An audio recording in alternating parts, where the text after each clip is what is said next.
hanya aku dan amalku.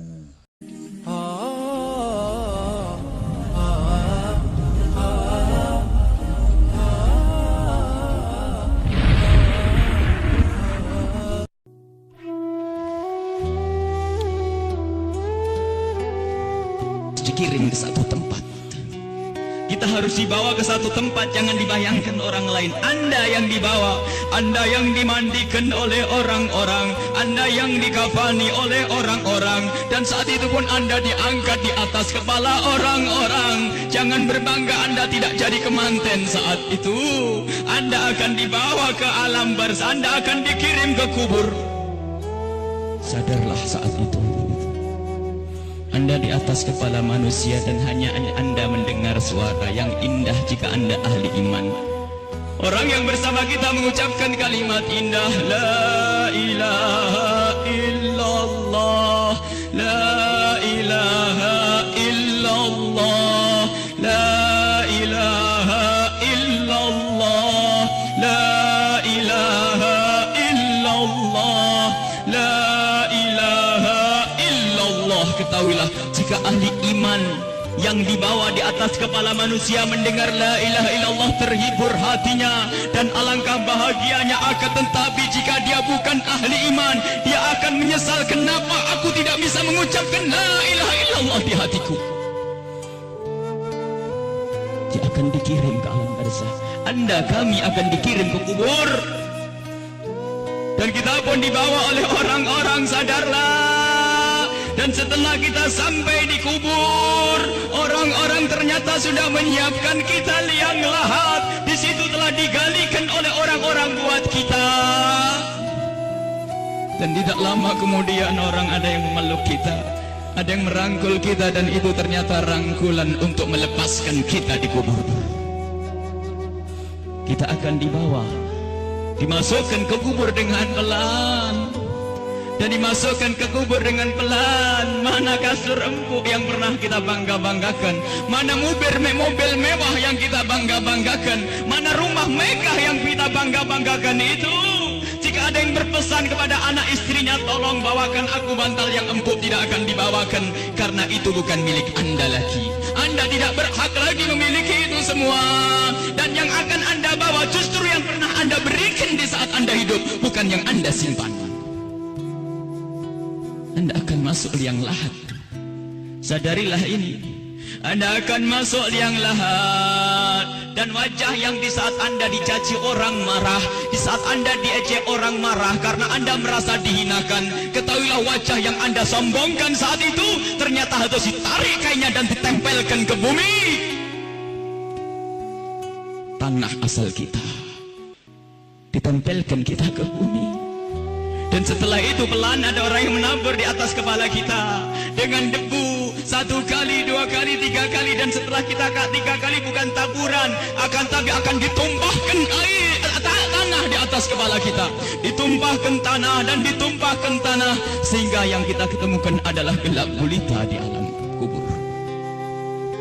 Seperti yang disabdakan oleh Nabi Muhammad, sungguh saat itu orang di dalam kubur bisa mendengar terompah kaki orang yang berjalan di atas kepalanya. Dan saat itu pun Anda kami mendengar orang-orang berjalan. Anda dan kami mendengar orang yang melangkah semakin lama semakin jauh. Dan ternyata hanya tinggal beberapa orang, itu anak-anak kita, itu istri kita, itu suami kita. Dan mereka pun ternyata tidak mau bertahan lebih dari setengah jam. Setelah itu pun mereka melangkahkan kaki, dan suara kaki itu semakin jauh. Dan ketahuilah saat inilah kita memetik amal perbuatan kita di dunia. Saat inilah kita akan merasakan apa yang pernah kita tanam waktu kita hidup di dunia. Anda ahli salat, Anda ahli ibadah, ketahuilah sebelum kedatangan malaikat mungkar nakir, ternyata Anda banyak yang menziarahi Anda, banyak yang datang. Ada yang mengucapkan salam, Assalamualaikum. Anda menjawab, Waalaikumsalam, siapa engkau? Suara itu menjawab, aku adalah solat malammu dulu. Ada lagi yang datang mengucapkan salam, Assalamualaikum. Lalu Anda menjawab, Waalaikumsalam, siapa engkau? Aku adalah sedekahmu dulu. Assalamualaikum. Lalu Anda menjawab, Waalaikumsalam. Siapa engkau? Dia menjawab bahasanya, aku adalah kemaksiatan yang pernah engkau tinggal. Aku adalah baktimu kepada orang tuamu. Aku, amal-amal soleh ternyata pada berdatangan. Amal-amal soleh berdatangan menemani Anda, bersama Anda saat itu. Dan ketahuilah, Anda tidak akan gentar dan tidak akan takut di saat berhadapan dengan makhluk Allah yang bernama malaikat Munkar dan Nakir. Anda tidak takut lagi saat itu karena Anda ditemani amal-amal baik. Maka di saat malaikat Munkar Nakir datang, Anda pun tidak bergetar, Anda pun tidak gentar, Anda tidak takut. Dan saat itu malaikat pun menampilkan sesuatu yang indah. Karena apa? Melihat orang ini ditemani oleh hal-hal yang baik, sehingga ia pun mengucapkan salam dengan syahdu, mengucapkan salam dengan penuh keindahan, lalu berkata, Man Rabbuk wa man nabiyuk, dan begitu seterusnya. Anda, kami akan ditanya siapa Tuhanmu, siapa nabimu. Karena di hati Anda ada iman, hati Anda ada cinta kepada Allah dan Rasulnya, di hati Anda ada cinta kepada ulama-ulama Allah. Maka sesungguhnya saat itu lidah Anda akan mengucap begitu mudah. Anda akan menjawab dan menjawab dan menjawab. Dan setelah selesai pertanyaan ini, dan inilah akhir daripada ujian kita dari alam dunia menuju alam barzah. Di alam barzah adalah alam perpindahan dari alam dunia ke alam akhirat nanti. Maka ini adalah alam akhir ujian, dan setelah itu kalau lulus mendapatkan surga, kalau tidak lulus dia mendapatkan siksa. Setelah malaikat bertanya dan lulus, Anda ditanya, dipanggil malaikat rahmat, malaikat pemberi nikmat. Wahai malaikat pemberi nikmat, ini adalah hamba yang soleh, bawalah ini ke surga dan beri nikmat sampai dibangkitkan nanti. Akan tapi sadarlah, di samping sana, di kubur yang satu sana, ada di samping kita ada kubur, di samping Anda ada kubur. Dan di saat orang ini dikubur dan ditinggal oleh keluarganya, ternyata saat itu telah berdatangan sesuatu yang sangat mengerikan, dengan suara yang sangat menyeramkan. Seseram-seram suara di dunia tidak pernah didengar seperti saat ini. Suara yang sangat mengerikan dan menyeramkan, ketahuilah. Lalu orang ini bertanya, siapa engkau? Suaramu sungguh mengerikan. Suara itu menjawab, aku adalah zina yang pernah engkau lakukan dulu. Suara lebih seram lagi. Lalu orang ini bertanya, siapa engkau? Aku adalah tali persaudaraan yang pernah engkau putus dulu. Siapa engkau? Aku adalah salat yang pernah engkau tinggal. Siapa engkau? Aku adalah durhakaku kepada suamiku. Siapa engkau? Aku adalah tempelengan kepada istrimu. Siapa engkau? Aku adalah dusta, dan seterusnya dan seterusnya.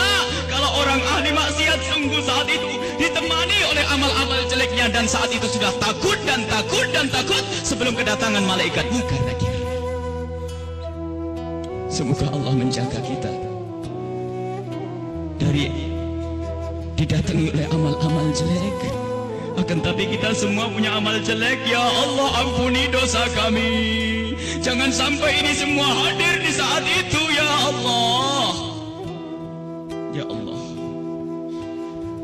Kemudian malaikat Munkar Nakir datang. Bagaimana ya kalau ini kita? Malaikat Munkar Nakir datang dan bertanya. Rupanya orang yang sudah ketakutan ini melihat malaikat semakin takut, sehingga ditanya tidak bisa berucap sepatah kata pun, tidak bisa mengucapkan apa-apa. Dan saat itu malaikat memukul, menyiksanya. Dan ketahuilah, pukulan malaikat ini seperti yang disebutkan dalam satu hadis, jika dipukulkan ke dunia, maka dunia ini akan hancur dan isinya. Dipukulkan kepada kita kalau kita ahli maksiat, dipukulkan kepada siapapun yang ahli maksiat.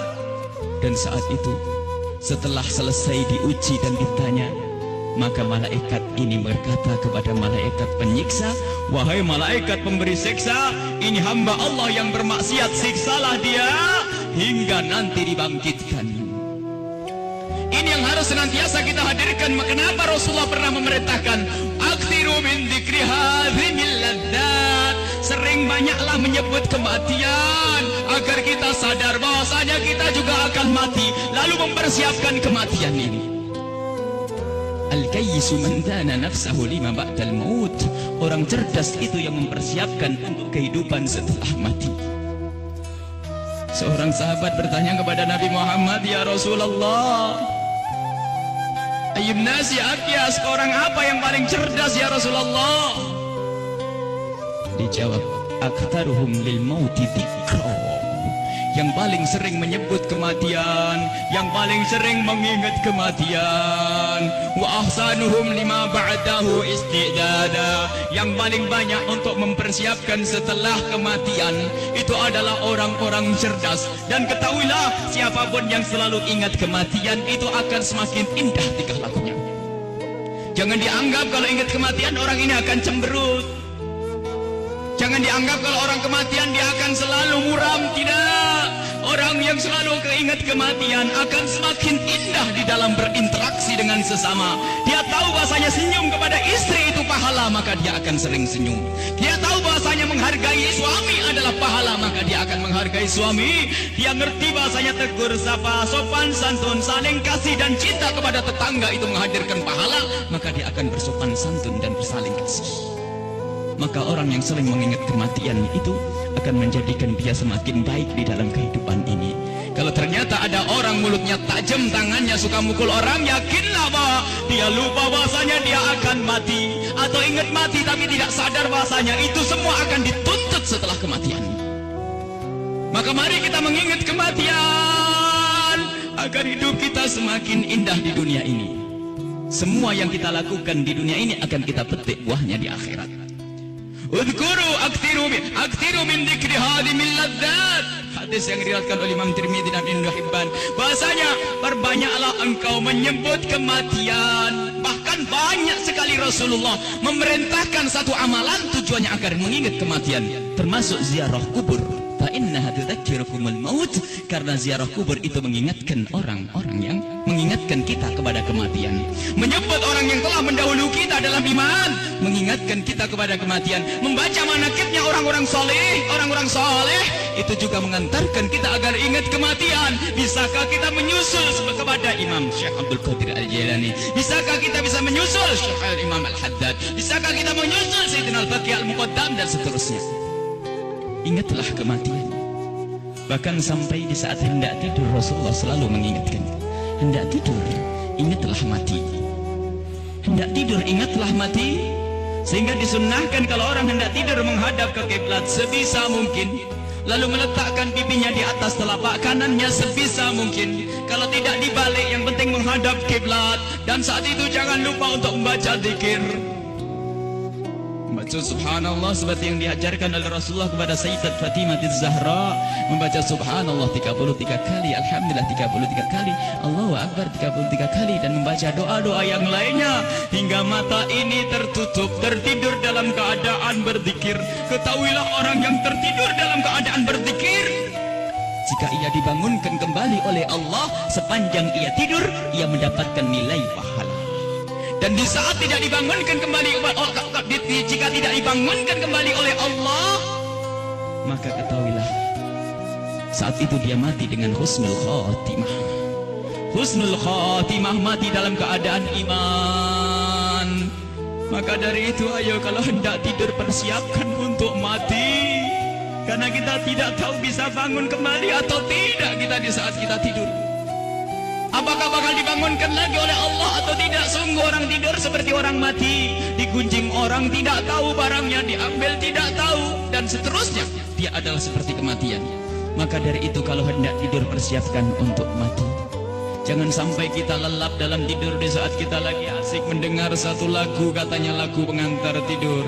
Apakah tidak takut jika anak kita lagi mendengar satu lagu pengantar tidur, tak taunya anak kita tidak bangun lagi? Kita tidak tahu ternyata yang didengar adalah hal yang semacam itu. Mau kemana dia nanti? Mau tidur bermaksiat, mau tidur ngunjing orang, mau tidur memutus tali persaudaraan. Apakah dia yakin bahasanya besok pagi akan bangun?